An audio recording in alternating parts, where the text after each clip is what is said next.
The following program is produced by the Tech Talk Radio Network. Hey, everybody out there in Radio Land, this is James Young from the rock band Styx. If you are technically challenged, if you got trouble with that computer of yours, because Lord knows I do, you need to listen to Tech Talk Radio. Welcome to another episode of Tech Talk Radio. I'm Andy Taylor. I'm Sean DeWeird. And I'm Justin Lemmy. Welcome. It's good to see you all. Welcome back. What a great show that was last week, right? I mean, yeah. we had a lot of fun with it because, you know, there was a longer video discussion than, you know, we were able to put on the air. But I'll tell you what, it was a blast talking to Tad Sellies and Jason Sikorsky from the Postal documentary. And I don't know if anybody got a chance to see that yet. They said they wanted to send us out copies. And luck would behold, it came in the mail today. Yes, it did. If you're watching the video, I'm holding it up. It's sealed, which is great, and it's signed by the two guys we talked to last week and the two guys from Running with Scissors. So I don't even know if I want to unseal it. Oh, man. I went ahead and unsealed it. I noticed that the autographs are actually on the inside, so they actually took the slip cover out and autographed it, so that way you're not going to ruin it. They didn't sign the plastic on top. They signed it inside of it. Oh, that's cool. That's Perfect. cool. There was a lot going on this week. I kind of wanted to ask you guys, too, about this Fortnite money claim that it's like the press is talking about it because Fortnite, obviously a pretty huge game. And now they're saying that there's a lot of money going to be coming back to people who played the game and maybe made some in-game purchases, which this is not the only game that's ever happened on. Right? Yeah, no. This is something that's not new.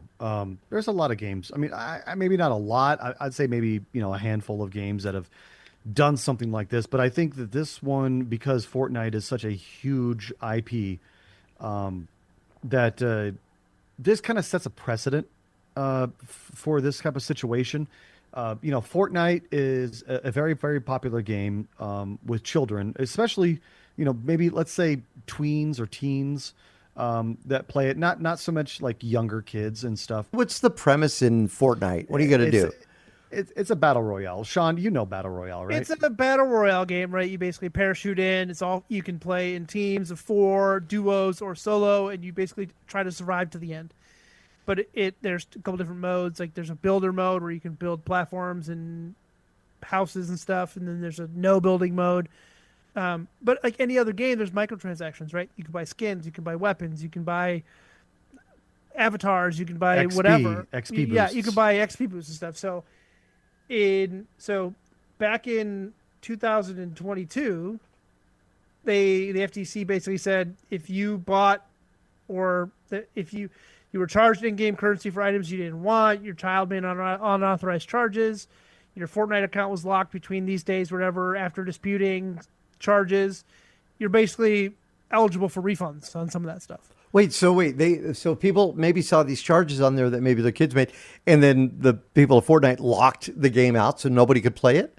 Correct. And because if you disputed the charges, Fortnite would say, yeah, you're done. You can't play the game anymore. Right. So basically they reopened it, currently distributing $126 million in refunds, and has reopened the claims process until July 9th of this year. So later this week, you know, in a couple days. So, okay, the good question is for some of our listeners that are not gamers, maybe they have kids that are gamers or grandkids or whatnot. Would $126 million seem like a lot of money to some of these companies? I mean obviously it is, but class action lawsuit, you might it's probably not that much money to Epic Games.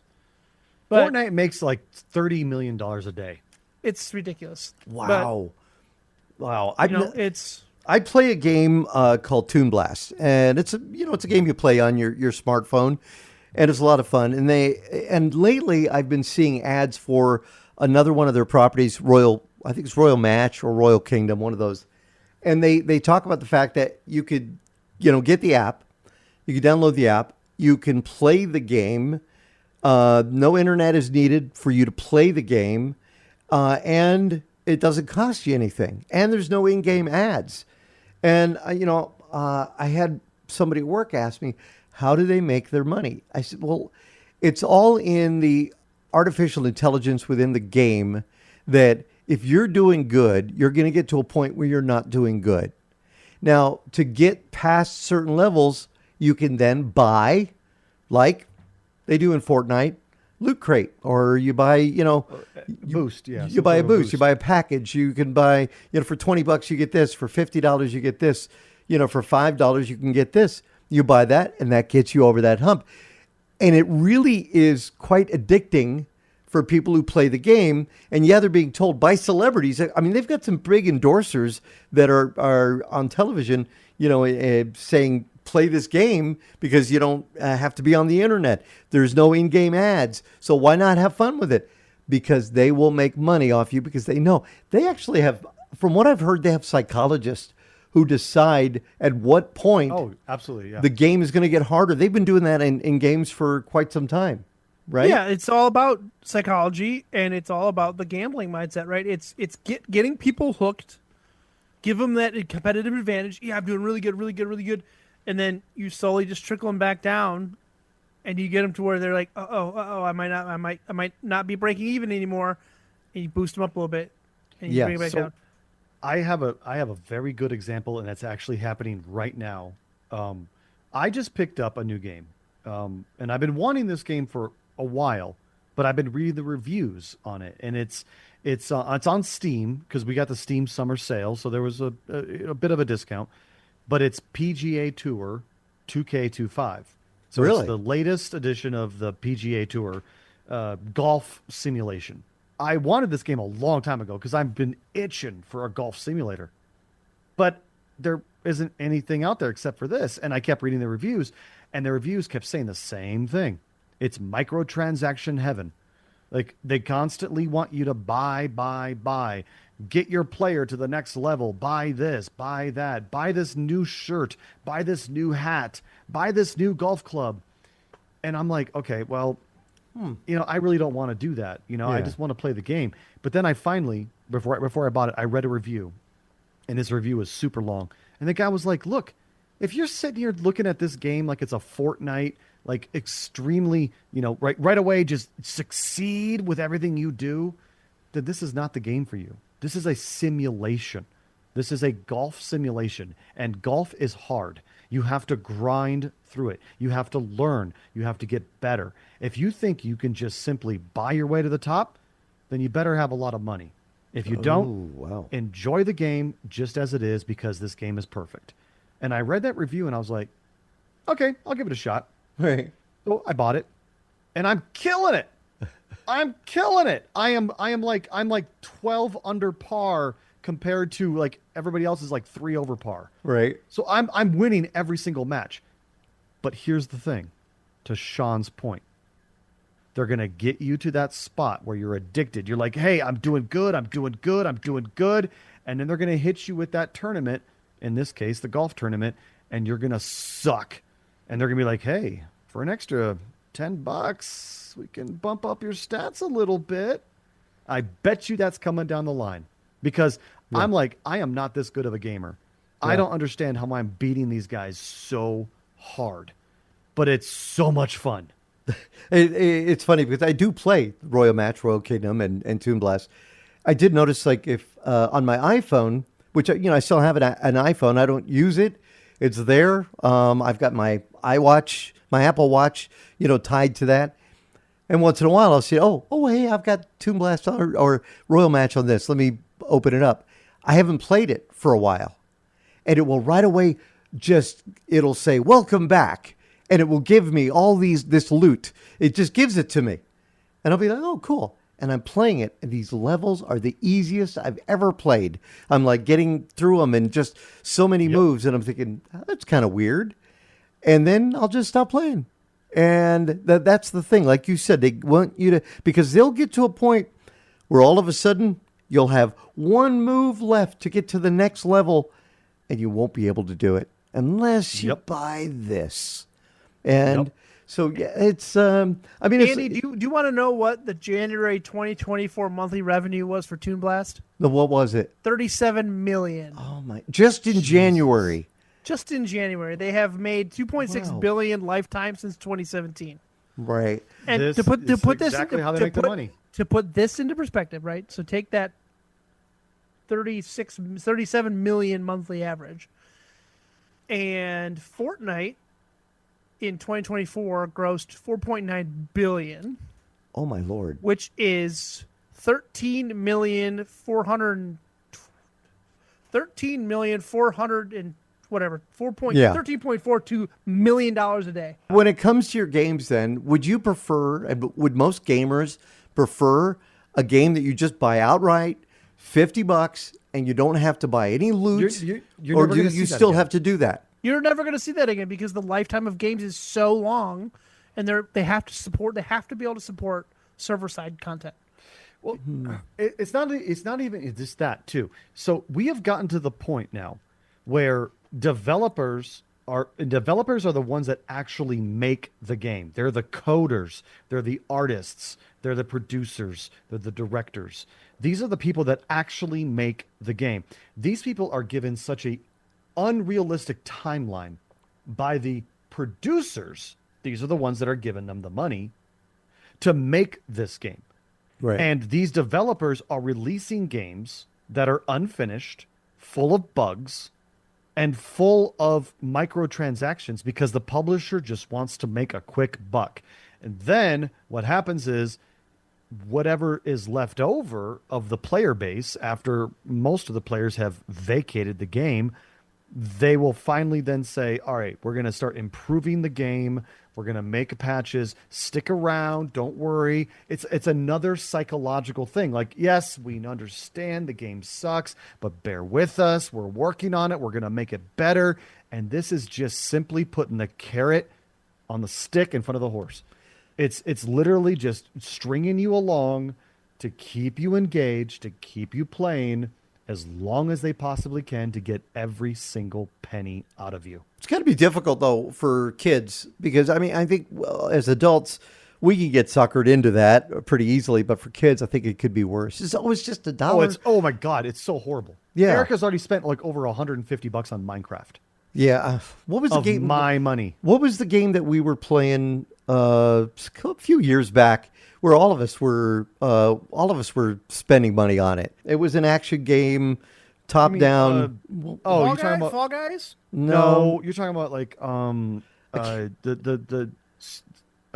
gosh, Supercell Yeah, made it. yes. Clash of Clans. Clash of Clans. That was the Yes, one. okay. I've told you this before. I have over the years. Now I don't play it anymore. No. But from let's say 2014 to 2022, maybe I've spent probably close to $3,000 on that game. Yeah.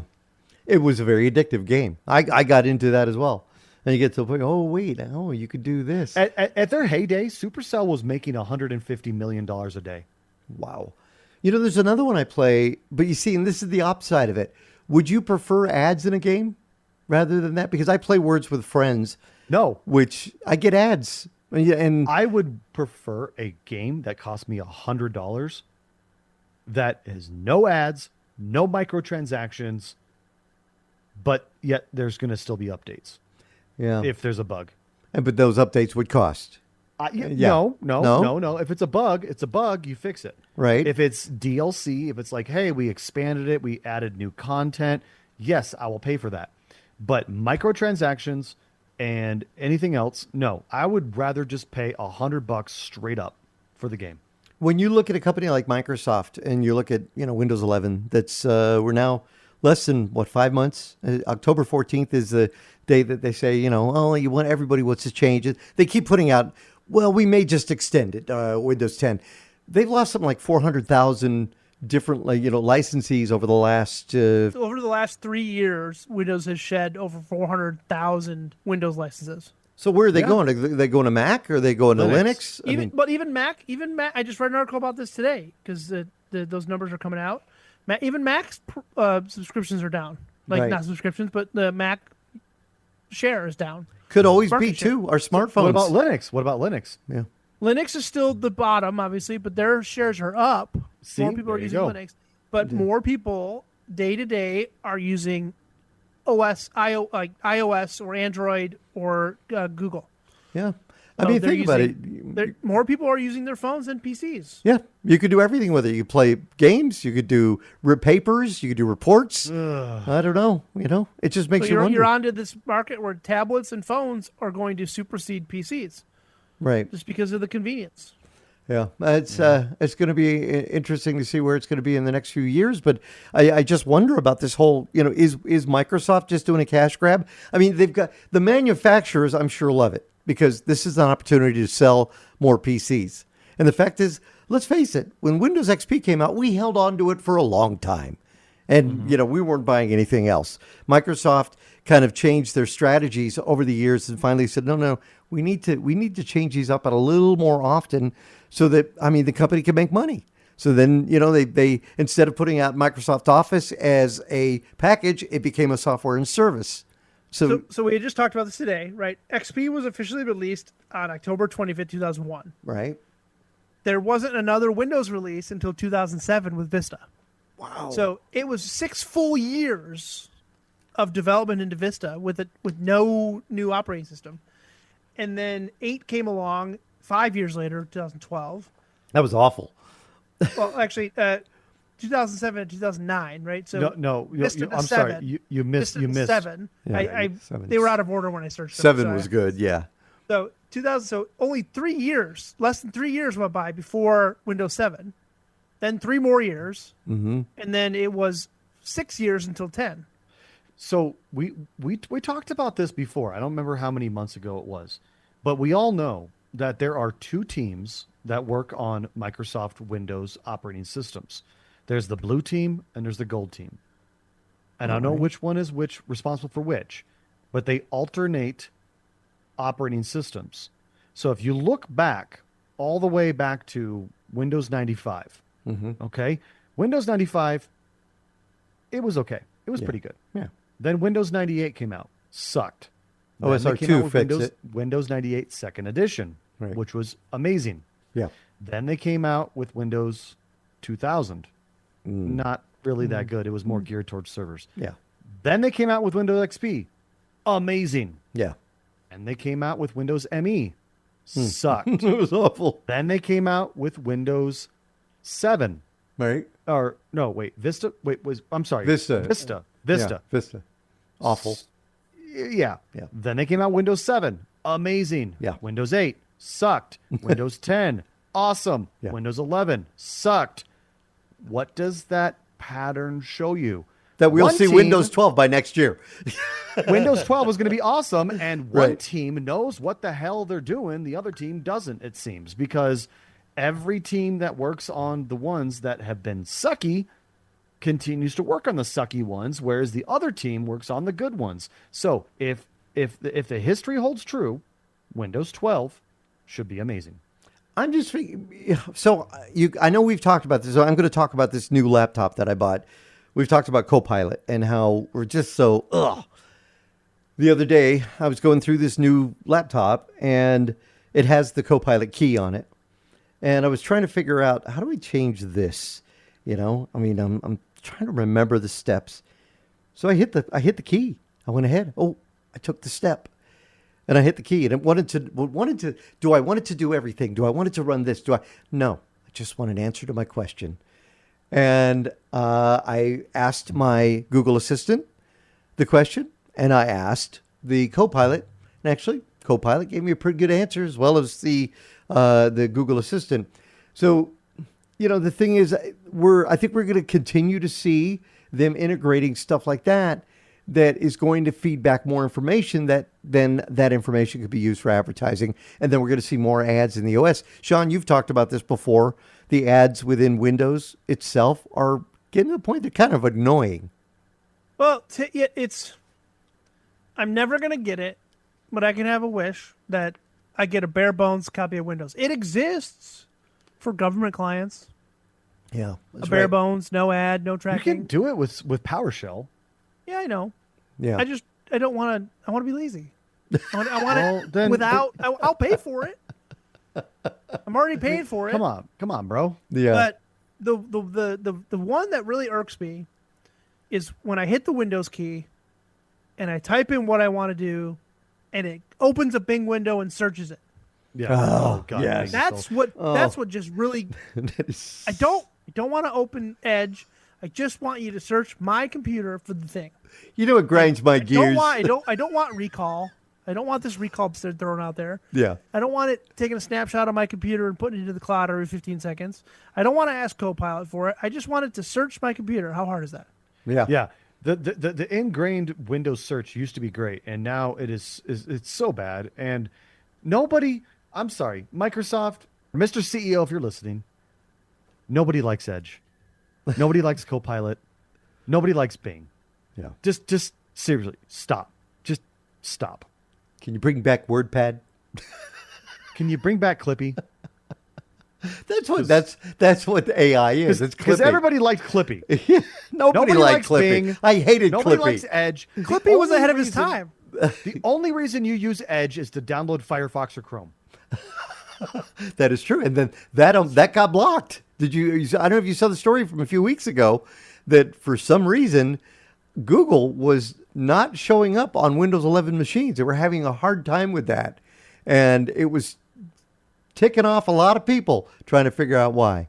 And it turned out that some of the content that people had been seeing on Google, they said, "Oh, this is a problem." So you weren't able to run it. I don't know if they've since fixed that, but that was one of the This big is stories. why people are going to Linux, because Linux is open source and it's getting better and better by the day. It's Every just still single so new release. confusing because there's so many different distributions. People go, what do but I do? mean, there's Linux Mint. Honestly, if you're looking Yeah, for one, Mint. right there, bam, Linux Mint. And for everybody that says, "Oh, it's so hard," use not. AI. Use get ChatGPT and ask it questions. Yeah. Like, how do I do this in Linux Mint? There's your answer. Yeah, Right. but 30 Linux Mint looks exactly like Windows, and it behaves exactly like Windows. It has a GUI. It has a software center. It has everything you need. It's what I run my Plex server on. It's what I run some servers at work on. I'll tell you a funny story. When my laptop died unexpectedly the other day, and I use my laptop every day.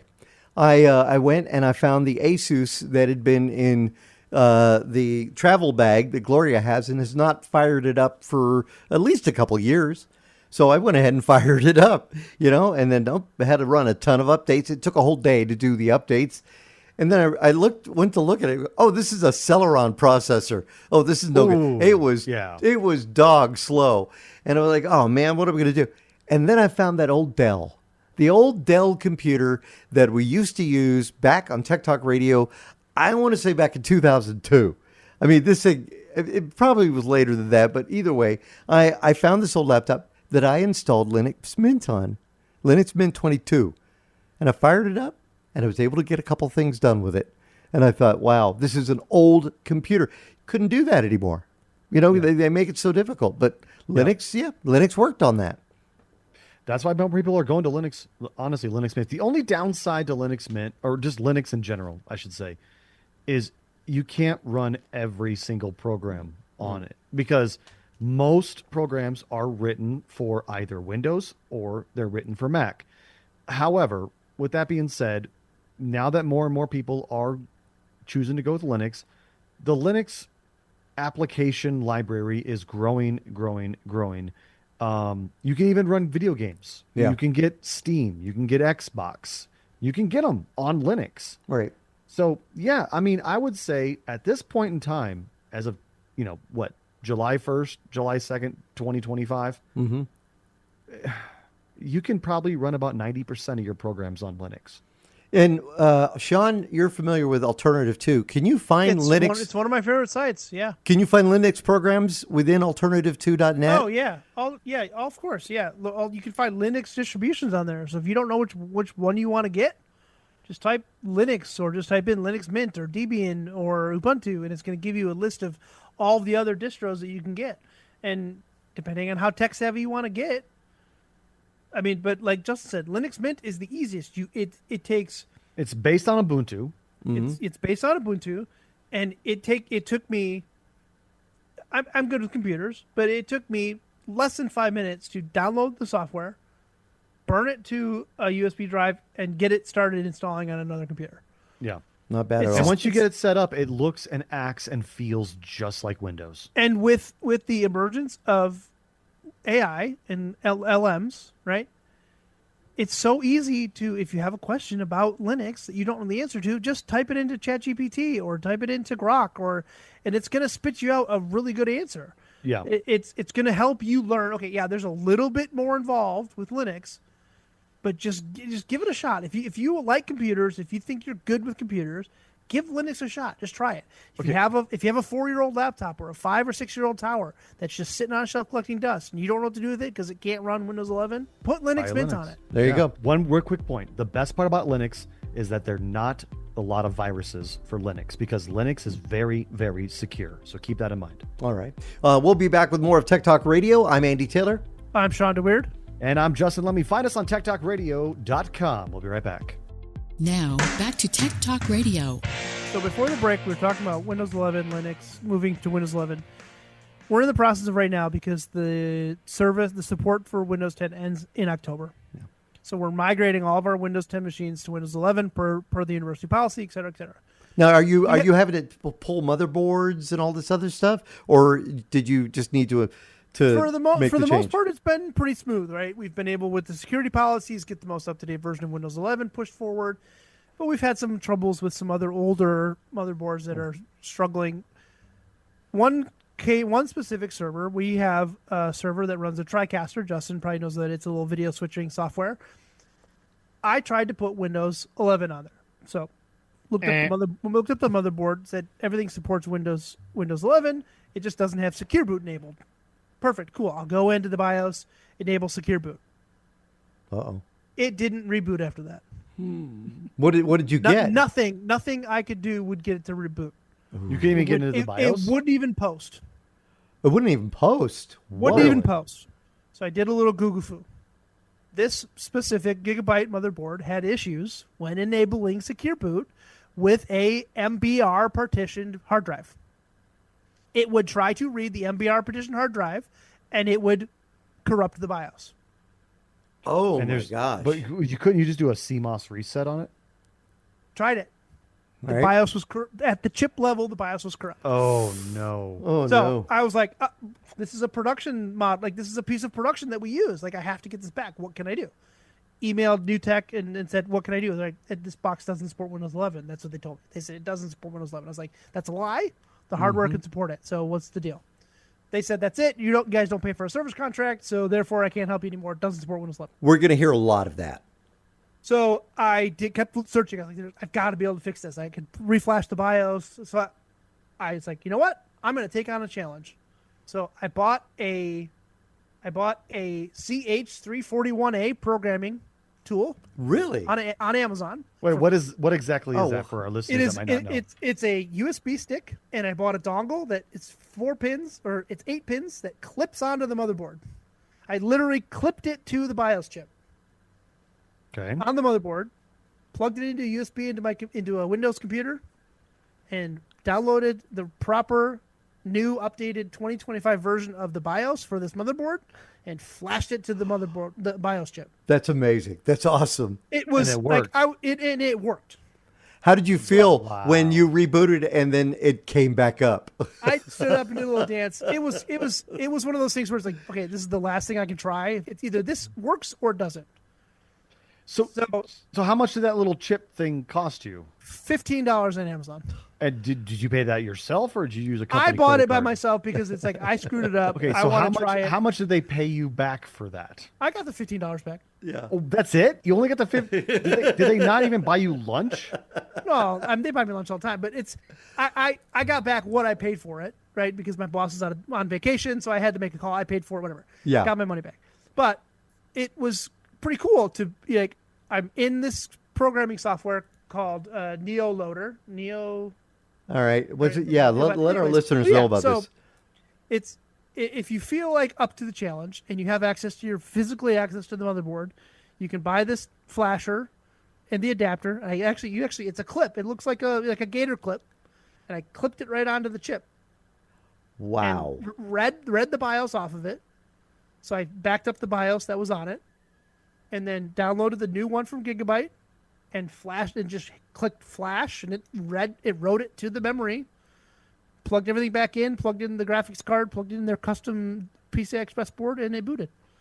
You got to link that on our website. Yeah, that's pretty cool. I'll make sure that the links are there. And now it will post, and it will load into Windows 11. So whatever you were told by New Tech, that wasn't the case because now it's working. Well, I think right. New Tech, they said their software doesn't support Windows 11. Whatever. That's a whole different thing that I've got working, and I'm improving. Yeah, well, their software doesn't, but the hardware, when you flash it, it works fine. Yeah, so now it supports Windows 11. See, and I'm making the point, though, Sean and Justin, that I think we're going to see a lot of this. There are, even in the last 3-4 years, there are companies that have sold software and hardware that you buy it, you use it. I'm going to give an example. Radio stations that bought a automation system. So they've got it. It works fine. They didn't opt to buy in for the service contract. And suddenly now they're being faced with, we got to upgrade to Windows 11. If you don't have a service contract, you're not going to be able to do that. Because if you hose the machine, that's it for you. And all of that money you spent is gone. The fun part is some companies even tell you, if you don't opt for the service contract now, and you want the service contract then, and when we have to upgrade, you have to pay us for that entire duration that you didn't have the service contract. Oh, my Lord. Really? Whoa. Wow. How's that even legal? Yeah, exactly. So that's how it works in some of the broadcasting business, where if you don't have support and you want support going forward on certain products, unless you're buying new and getting a new service contract, you have to back pay for support. Do you remember that array that we had back at KSWB in San Diego, that Unix storage array? I can't remember. It started with an N. No, not tons. No. It started with an N. It was like where we would put all of our long-term storage, and it was all Mac based. Oh wow! And it was like a bunch. It was a whole Xan. Something like that. Xan was Mac's like long-term file storage. Like they had server storage. It was storage. Something like that. Anyway, but yeah, it was the same thing where we had a problem where we could not get it to work, and I was tasked to try to figure it out. And I contacted the support, and they were like, "Yeah, well, you haven't had support on this for, X amount of years, and you're going to owe us, $15,000 if you want to, catch up with your support contract, and then we can actually help you." And Kyle, our boss at the time, was like, "There's no way we're going to do this. You're going to have to figure this out on your own." I turned to Reddit, and I actually found a former engineer that used to work for that company. And he was like, "Look, I'll help you out." Oh, wow. And so we got on like a screen share with him multiple times, and he got in, and because he knew Unix. Now, Unix is different than Linux. Linux is based off of Unix, but like Unix is like hardcore command line only type of interface. This guy went in and just completely upgraded our entire infrastructure and got everything to work again. And and he was like, "I'm not going to charge you anything. I just do this for fun." But I told my boss, I was like, "Look, man, we got to do something for this guy." Yeah. Just because he was awesome. So I convinced my boss to buy him like a $500 gift card, Nice. a Visa gift card on company dime. And we just bought him a $500 gift card and sent it to him, because if it wasn't for him, we would have lost all this long-term storage that this company was going to charge us $15,000 to try to catch up on. And this guy's like, "Yeah, I'll do it for $500." Actually, Wow. He said for free, but we just gave him for $500. You see, and that's the thing. It's not going to affect just technical companies. It's going to affect auto repair shops that are using technology to discover and fix and repair. Because let's face it, cars are pretty much, there's so much electronic computer engineering in those. It's going to affect so many different businesses that they don't have the service contracts. Something happens, then they can lose a lot of business because they're not able to work. Yep. And I think we're going to see a lot of that. It's interesting because my problem this past week, I have a Lenovo. It is I think it was a yoga laptop. It's been great. When my Asus died about 4 years ago, I went out and I bought this it was an open box from Best Buy, previous display model. And I've loved it. It's been great. I was able to update it to Windows 11, and it's been fine. The other day, I needed a file off of there, and I took it out of my laptop bag, put it on the little square table that I have, put it in a flash drive, I had started it up, got it working, grabbed the files I needed, and then shut it off, pulled the drive, and put it back in my laptop bag. When I got to work here at the station, I went to hook it up. I hit the power. Nothing's happening with it. You hit the power button, but it feels smushy. It feels like it's not connecting, right? I'm like, what the heck's going on? I tried shutting it down, unplugging it. I look at the power. It's full powered because I had used it the night before and had it plugged in. And I'm thinking, what the heck is going on with it? Couldn't figure Windows 11 on it? Windows 11's on it. Couldn't figure it out. So I went ahead and I removed the bottom. Okay, the bottom holds no more user serviceable ports, which I absolutely hate. There's only one company that I think does it, unless you want to buy high end. And I looked this company up called Framework. Have you guys heard about them? Oh yeah, Framework. Yeah, They make PCs that you can buy parts and basically build it yourself, or they'll do it for you. Yep. So anyway, so I'm going through it, and then I'm reading in the documentation that there is a button, a small little hole in the side of my laptop. And you can depress that, and it goes into a special post mode. And I'm thinking, this is after a day of fiddling with this thing, trying to get, disconnecting the hard drive, disconnecting the battery, disconnecting the CMOS, doing all of that. And I went ahead and pushed this little button, and all of a sudden I got power. It's spinning. So I'm thinking, okay, I know now it is not the motherboard, because I would not get that if the motherboard was dead, right? I mean, am I correct? Yeah, mostly. Yeah. So it goes to post. I went ahead and I hook it back up, and I Control Alt Delete, and it comes right back up, logs into Windows. It's working. I'm so happy, and I go ahead and do a couple of things on it, and then I shut it down. Next day, nothing. Can't get it to work.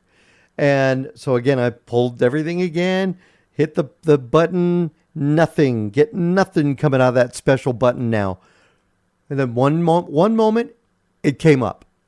But I had to put the case back on because the case was off and it was plugged in. So I didn't want to take the chance. So I unplugged it, put the case back on, couldn't get it. And I have not been able to get it to respond yet. Ooh. So I don't know why it would do that. I was thinking, but one person had recommended CMOS battery and said that, if you replace your CMOS, you might find that that's the only thing that was holding it up. The other one said the battery itself might be doing it. Even though you disconnected the battery and it still started up, that still could be part of the issue. So it's one of those things. They're fun to track down. I wish there was an easy way to do it. Any thoughts? It's just one of those things. I have troubleshooted so many different laptops that have done stuff like this. Weird and stuff. Honestly, not personally, professionally, I would rather just buy another laptop because I'm not here to sit there and waste my time when I've got 1,000 other things to do than to troubleshoot one single laptop. When I can buy another one, usually, third party. I buy a lot of my stuff from a website called Evergreen Electronics. They're basically secondhand, refurbished, great laptops, 3-year warranty. Wow. I would rather just buy another one for like $650. Right. There are like two things I'll do. I'll try a new power supply. Mm-hmm. Change the CMOS battery. Right. Reflash the BIOS now, apparently. Yeah. There you go. Those three things is enough of my time. If it's beyond that, unless there's sentimental value in a soldered on hard drive or something I can't get to, Right. it's done. I'm done. I'm moving on. Yeah. It's a waste of my time at that point. Yep. Well, I could probably buy a newer, faster one for a little bit more money, and just move my data over from the hard drive. But like I said, unless there's sentimental data on there that I need that's soldered on that I can't access without the motherboard, I'm moving on after those three things. All right. Well, one more question too, Sean. You talked about moving the data over with this new laptop. When I logged in, and I logged in with our email address, right? It said, "Do you want to move over these previous backups that have been stored in OneDrive?" And it was backups from the previous laptop. And I thought, "Whoa, look at that! I can actually do that." So I went ahead and did that, but I've had so many little issues here and there. You still have to install certain programs and all that. Is it better just to go just brand new, get the software that you want to do, just start over from scratch, or let it do this where it's installing little bits and pieces to get it to work. I've always been under the adage of install fresh. I Yep. rarely go more than 2 years without completely reformatting my computer. You just get to a point where it starts to get bogged down. You get junk. You stuff. It also helps you curate your data a little bit, so you're not just hoarding a bunch of junk on your computer, and it gives your computer a new breath of fresh air. You get the most up to date version of Windows. You get the most up to date version of drivers. You get, it's just, but it helps just kind of speed things along and give your computer a little bit extra life. But I know a lot of people that don't ever do that. Yeah. So we're we this whole segment we've been talking about computers that have been having problems booting up, or I don't know, just performance in general, I guess maybe you could say, right? Yeah. I have, again, I'm going to mention this one more time because I mentioned it so many different times. But I've had computers at work where we're like, we don't know what's going on here. The thing's not working right. Something's not right. Blah, blah, blah, blah, blah. We run Driver Easy. Driver Easy is the program that I've been recommending for years now. Oh, yeah, You can find it drivereasy.com. All right. And it is a subscription service. I think it's like about $30 a year. Okay. Whatever. Okay. We have a technician license. So we get 50 licenses. Each license is good for 3 days. So it allows us to install it on, 50 different computers. We have 3 days to run it, update the drivers, and then we're good. But I also have my own personal license to it for my home computers. I absolutely love Driver Easy. It finds drivers that Microsoft won't give you, your computer manufacturer won't give you. Like, I don't know where they find these things. Yeah. But they're updated BIOSes. I mean, I've gone to ASUS's website and I'm like, hey, where's my BIOS? It's not there. Driver Easy is like, yeah, this is actually signed off by ASUS. It's right here on this website. They will tell you the source where they got it. And every one of their drivers is signed, vetted. It works. I have brought computers back to life from computers that are dead by just simply running Driver Easy and updating like the chipset and the motherboard, the firmware, the other drivers.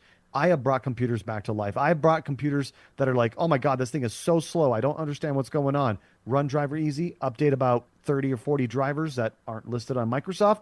Boom, reboot. Computer's great. They are running a special right now. They are. I looked it up. Justin Ooh. said it was about $30 a month. No, year. Oh, 30. Yeah, sorry, $30 a year. That's a lot better. So one PC is $29.95 a year. Okay. Right now, you can get and be locked in for 3 PCs for $29.99 a year. Oh, so 3. I'm buying it right now. 3 for 30. 3 for 30. Driver That's Easy. $32.05 after tax. Oh my God. For a year. Okay. A year for 3 PCs. I'm literally putting my PayPal information in right now. That's amazing. What is that program also? So you got Driver Easy, and there's a program that can load the most common used software programs you have on a new PC. Ninite? Ninite. Yeah, That's Ninite. it. Ninite. Ninite. And that's spelled Ninite. That you can find that in. All right, Yeah, listen. I haven't used it too much, but Sean has. I know Matt. It came recommended from Matt Right. because I was telling him I was spending all this time installing all these things. He's like, use Ninite. I was like, what's that? And he's like, click on all these buttons and it installs all the programs for you. Perfect. All right, we're going to take a quick break. Come back. Justin's got a listener question he's going to share with us. We'll be back with more of Tech Talk Radio. I'm Andy Taylor. I'm Sean DeWeird. And I'm Justin Lemmy. Send us an X at Tech Talk Radio. We'll be right back. And now, back to Tech Talk Radio. Damn computer! It ain't everything! Even for the internet, it's pretty shocking. Now we have a listener question.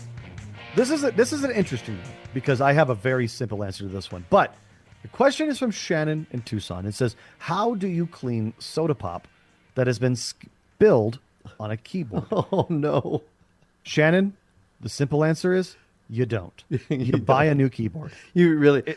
Should you respond with pop it in the dishwasher? Well, I mean, okay, hold on. There are people that have done that. And Sean probably is one of them. Sean, how did it go? Not well. See. We have very hard water here in Indiana. Yeah. Unless you have like filtered water, it's probably not the best idea.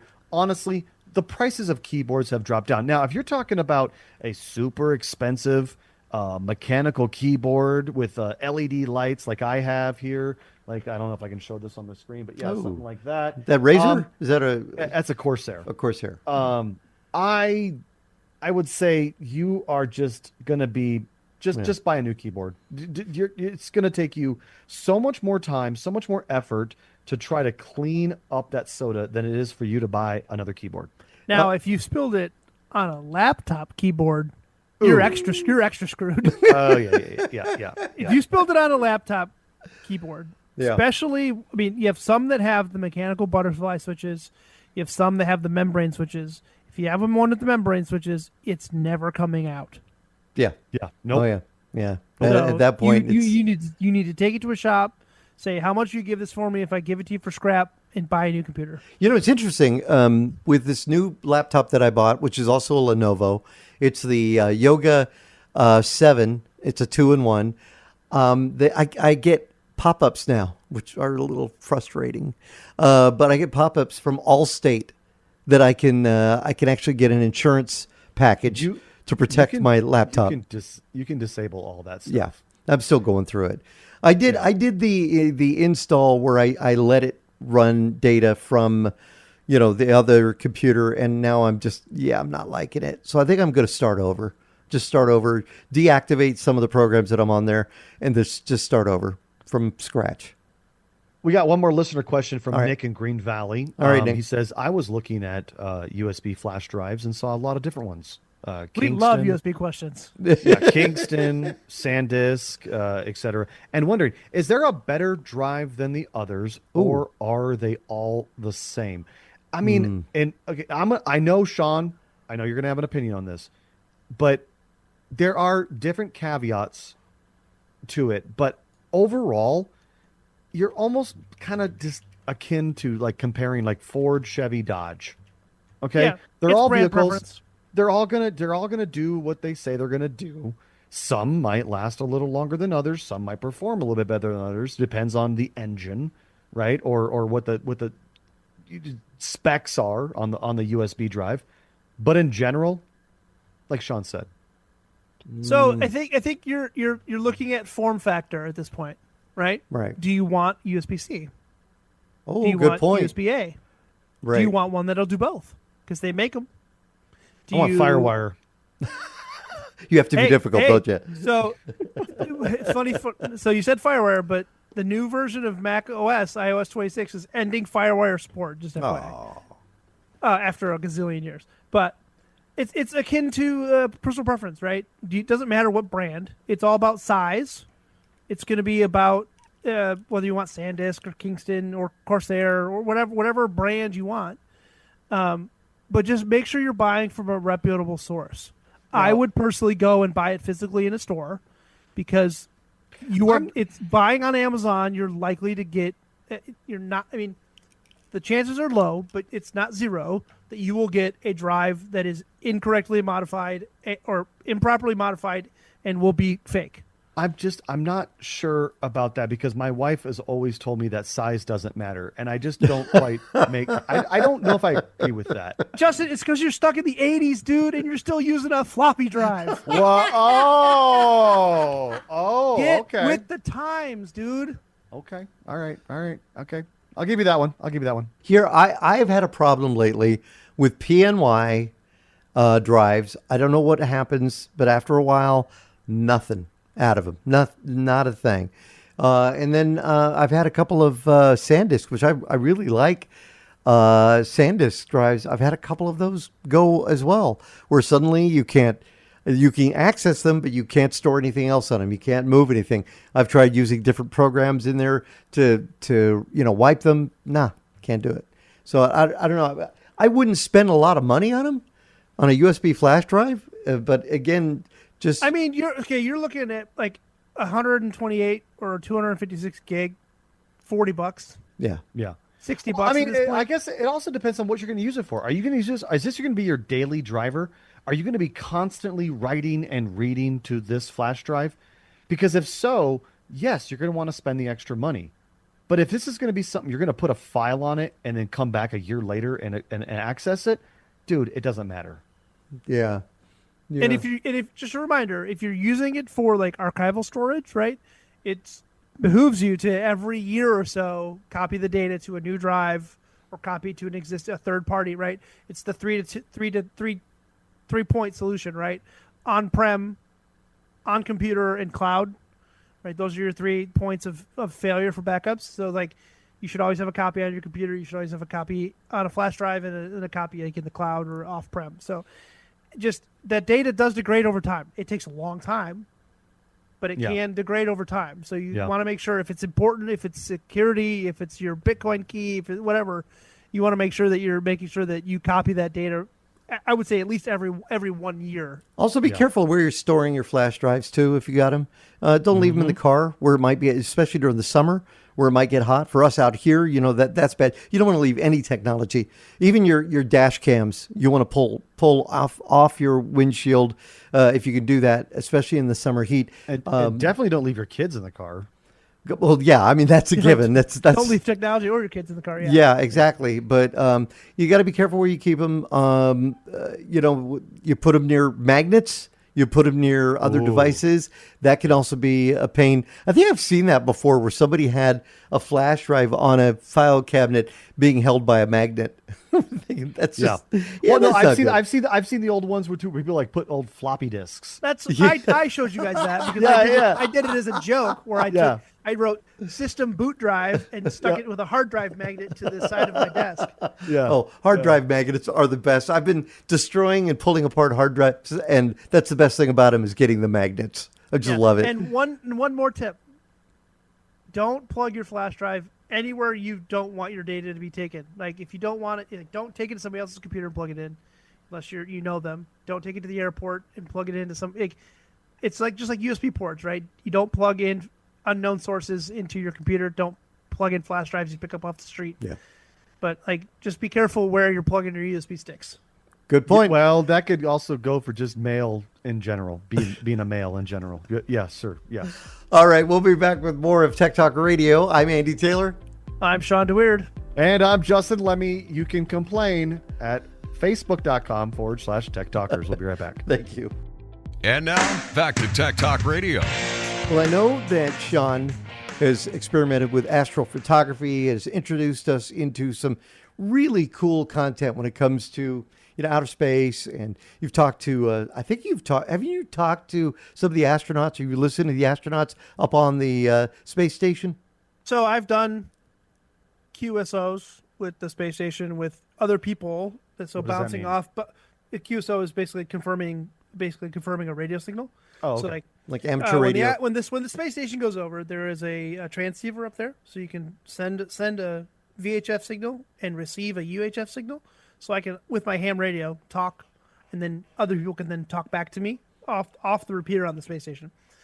This past weekend, they had the ARRL field day, and they activated the space station. There were 2 astronauts on board. I don't remember what their names were, but they actually did activations so you could actually contact and talk to one of the astronauts on the space station. Oh, that's cool. This past weekend during the field day. So didn't get a chance to do that, unfortunately, but you can actually see my antenna is sitting back there because I was trying to do it the other night. Is that a Yagi? It is a Yagi. Yeah, it's a 70 centimeter Yagi, tuned for right in the middle of that band. But it's incredible to fun. It's fun to do. And through the university, we actually did a live chat with an astronaut on the space station. That was 3 years ago, I think. There's a whole program called the ARISS, ARISS. It's a whole program dedicated for education on the space station. They track it. They do contesting, and they schedule interviews and stuff with schools around the country, around the world, really. But I still track it. I get notifications when it goes over. I can turn my radio on and hear it. The people talking on the repeaters and stuff.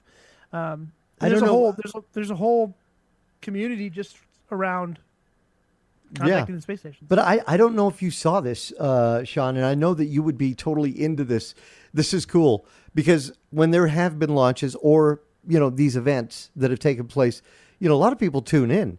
A lot of people will check it out. People that maybe don't normally follow it. Netflix, there's been some kind of an announcement that NASA is going to be streaming on Netflix. that people are going to be NASA able to watch. Plus. Yeah. So Yeah, that's gonna be cool. I didn't know about this. This is really cool though. Yeah, so NASA Plus, it's going to be live programming. Will be available on Netflix. So yep. I'm curious if they'll have When is archival that? stuff also. The article came out today. Yep. So NASA announced Monday its latest plans to team up with a streaming service to bring space a little closer to home, starting this summer.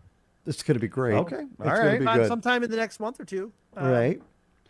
Yeah. All right. So that'll be really cool. I mean, there's a really great app called NSF, Next Spaceflight. If you're interested in watching and tracking space flights, it tracks all of the major companies, Blue Origin, the couple companies out of New Zealand, China, India, the U.S., SpaceX, and it alerts you on your phone. So. Awesome. All right, listen, we had a lot to cover this week on this week's show. We'll have more next week, so definitely please tune in. As a reminder, too, be sure to check out our YouTube page. You could sign up there, check out some of the YouTube shorts that we put up from the show, as well as video content from our Fox 11 segments. Again, all of that on our YouTube, youtube.com/Tech Talk Radio. I'm Andy Taylor. I'm Sean DeWeird. And I'm Justin Lemmy. Find us on the web at techtalkradio.com. Have yourselves a great week. We'll see you.